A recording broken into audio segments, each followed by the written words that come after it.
Hello everyone, in today's video I'll show you on how you can fix your Blue Sherpa microphone detection.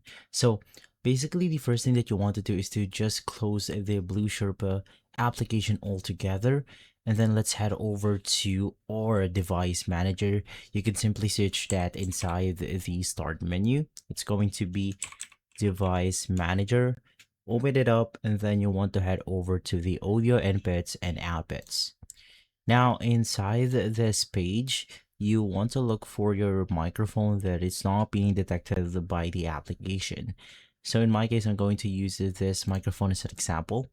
It's going to be my USB condenser microphone. I'll just simply right click on it, click on update drivers, search automatically for drivers, and just make sure that you have installed the latest drivers that's available on the internet. You could also try uninstalling the drivers altogether, restart your computers, and basically repeat the same process, which is to update the driver itself. Right after that, you want to check for USB connections. Now, the first thing that you want to do is to simply change the USB connection from another. So there might be a problem to your specific USB port. So changing it might actually work.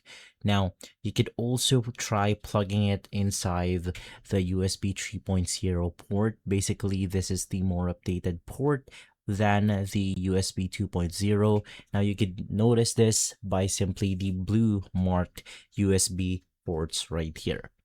And so for the last thing that we could simply do is to use the Logitech G Hub application. Now the Logitech G Hub often works better for modern Windows 10 or 11, as Sherpa is a legacy application and may not work with newer firmware. And so that's only an alternative solution. You could also try uninstalling Blue Sherpa, installing it back in, and from there you are good to go. If this video has been helpful, leave a like, subscribe, and follow us for more videos like this. Thanks for watching.